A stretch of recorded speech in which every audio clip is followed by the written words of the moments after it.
ต่อยซ้ายยังไม่โดนต่อยขวาเฮ้ย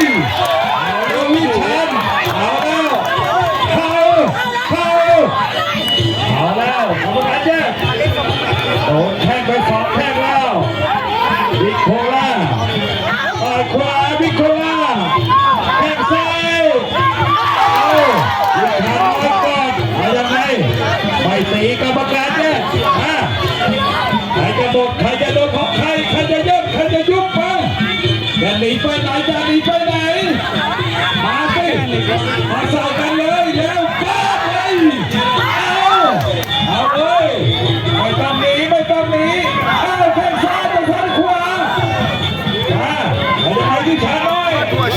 ชาน้อยเป็นตะเข้าหาพวกเขาพี่ถั่ว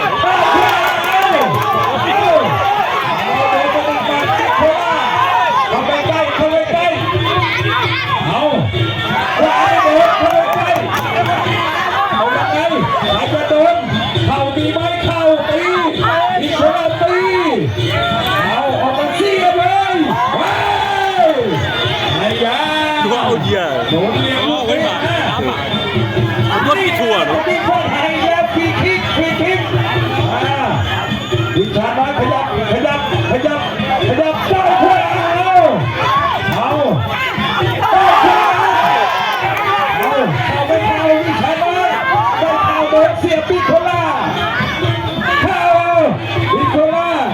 เอายังไงวิชาน้อยโดนเยอะเต็มที่เลยครับน็อกได้น็อกใครจะน็อกใครเอาเลยเอาให้สนุกเร็วแข้งซ้ายเอาขวาขึ้นเอาเร็วแข้งซ้าย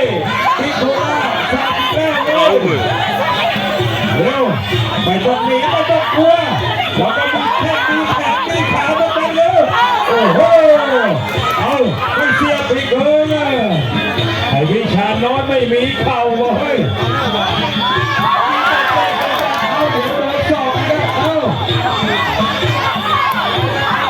เร็วเอาวิชาน้อยเร็ววิชาน้อยก่อนโมนี่มันต้องตีเข่าเหมือนกันตีได้ตีสิครับออกอาวุธสิเร็วเอาสิเอายังไงเร็ววิชาน้อยบิโคล่า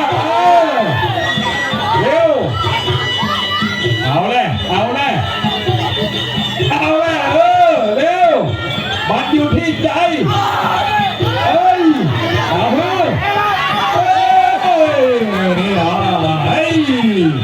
เอาสิครับเร็วเอาต้องชกออกอาวุธดิเร็วเอาเลย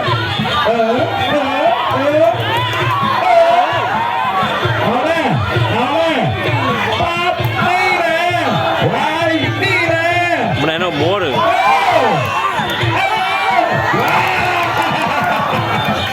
เฮ้ยนี่เว้ยมันไหนก็โมหนึ่งชี้กว่าเลยเอาจะไหนกันนะ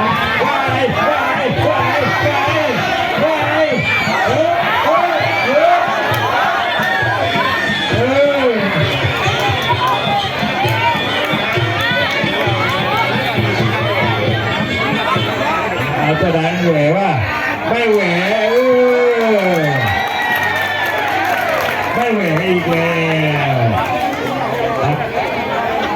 ไอ้ดูเปรี้ยวไม่เป็นไร